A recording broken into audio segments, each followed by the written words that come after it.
Messieurs, mesdames, bonjour ou bonsoir en fonction de votre position géographique et bienvenue sur notre chaîne Voyage à travers le temps.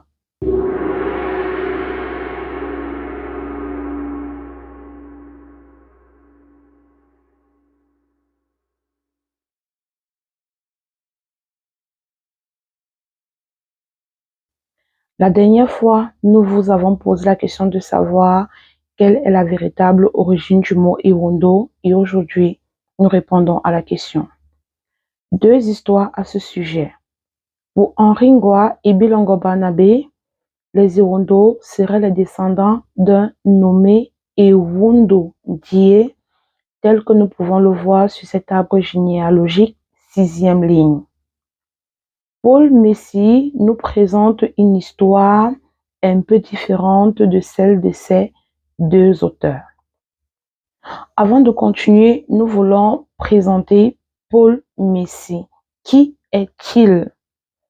Paul Messi est celui qui, à côté de Charles Atangana, a renseigné les Européens sur la société Ewondo. En d'autres termes, la crédibilité de cet auteur ne saurait être remise en question. Et les textes de Paul Messi et Charles Atangana ont été publiés dans un livre intitulé Yaoundé Texte von Karl Atangana und Paul Messi. Paul Messi nous raconte l'histoire suivante. Les Bétis viennent de l'autre côté du fleuve, Uom. Ils entendirent parler d'une mer d'où venaient toutes les marchandises étrangères. Fusils et poudre, et étoffes et couteaux de brousse et autres choses. Et réfléchissaient à comment trouver le chemin jusque-là. Les Bétis donnèrent une fille aux étoudis pour que ceux-ci leur apprennent à traverser le fleuve. Les étudiants les aidèrent à le traverser.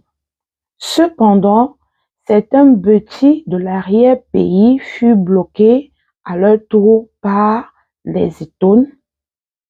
Ils ne pouvaient plus avancer et fondèrent une colonie là où ils furent stoppés. Ceux qui traversaient le fleuve s'appelèrent Ewondo et ceux qui furent stoppés, les gens de l'autre côté du fleuve. Ce qui est intéressant avec Paul Messi, c'est que nous comprenons à travers ce récit que ce sont les Ewondo eux-mêmes qui se sont appelés Ewondo. Il ne s'agit pas d'une désignation extérieure. Le plus intéressant, c'est que Paul Messi poursuit son récit en disant ceci. Cette histoire s'est passée 20 ans environ avant que les Européens n'arrivent à Yaoundé, notamment chez les Ewondo. Et en croire Charles Atangana, le premier Européen chez les Ewondo serait arrivé en 1891. Maintenant, enlevons 20 ans à 1891, nous sommes en 1871.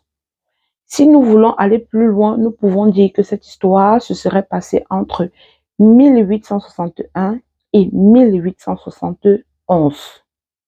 Maintenant, revenons à la signification du mot Ewondo en lui-même. Cette explication nous est fournie par Hermann Nickes. Qui est Hermann Nickes? Hermann Nickes est un missionnaire catholique allemand travaillant au Cameroun pour le compte de la congrégation des Palotins. Et ce qui est intéressant avec Hermann Nickes, c'est qu'à la fin de son séjour chez les Ewondo, il a écrit un livre sur la grammaire et il a rédigé un vocabulaire aussi sur la langue Ewondo. Ça veut dire que c'est un personnage crédible et de manière générale, les missionnaires, quand nous savons les lire, sont des personnes parfois assez crédibles dans la mesure où ils ont pris le temps d'observer et ils ont recouru très peu à la violence, contrairement à ce qu'on pense. Il fallait convertir les colonisés au christianisme, ils étaient conscients que la violence ne les aiderait pas. Manekes nous dit ceci. Nous nous appelons Iwondo, m'expliquait-il, parce que nous sommes si nombreux que les arachides que nous cultivons en quantité. Mais là, il faut faire attention. Là, il s'agit d'un discours rapporté. Il ne s'agit pas de la perception, il ne s'agit pas d'une perception propre à Nikes. C'est un discours rapporté. Nous le disons pourquoi? Parce que cette thèse est présentée par Bilongo Barnabé dans son livre intitulé Les Paouas du Sud Cameroun. Et pour Bilongo Barnabé, dit que le mot Iwondo signifie arachide est un peu farfelu et tiré par le cheveu et serait quelque part une tentative pour dénigrer le peuple Iwondo. Non, c'est pas le cas. Ici, Manekes rapporte le discours des Iwondo sur eux-mêmes. Et lorsqu'on compare cette terminologie avec d'autres noms que d'autres tribus ou d'autres peuples du Cameroun portent, on se rend compte que c'est pas un fait isolé. Et Bilongo Barnabé réagit ainsi parce qu'il lui manque une connaissance principale, à savoir la manière dont les individus étaient nommés avant l'arrivée des Européens, ou alors à savoir comment les peuples se nommaient avant l'arrivée des Européens. Charles Atangana nous raconte par exemple ceci sur sa propre naissance. Le jour où on livra ce combat, ma mère enceinte s'enfuya dans la brousse et se dirigea vers Elumdem. Après m'avoir accouché de cette manière, c'est-à-dire en fuyant l'ennemi, on m'appela celui qui naquit en fuyant l'armée d'Owona Mtougou. Mon père même me donna le nom de son ami, le chef Atanana Sama, qui mourut à Vokfuda. On se rend donc compte que les circonstances extérieures jouaient un très grand rôle dans la manière dont les individus et les peuples se nommaient. Et toujours comparé avec d'autres régions du Cameroun, on se rendra compte une fois de plus que ces histoires ou cette histoire n'est pas une histoire isolée. Il y a des noms que les individus portent, des noms qui ont une signification particulière. Donc, c'est cette connaissance-là qui manque à Bilongo Barnabé. De manière générale, on constatera que Henri Ngoa utilise des procédés de pensée actuels pour faire des reconstructions historiques et c'est un piège dans lequel beaucoup de chercheurs africains contemporains tombent. Regardons son arbre généalogique. Déjà, on constate qu'il y a des enfants qui auraient porté le nom de leur père. Ça obéit à la logique du patronyme. Cependant, lorsque nous observons nos propres arbres généalogiques, on se rendra compte que nos aïeux, chacun de nos aïeux, avait son nom propre.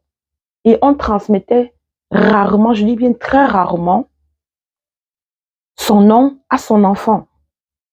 Ce sont des attitudes récentes et introduites par la colonisation. Le deuxième fait majeur, c'est le patriarcat qui transparaît de cet arbre généalogique.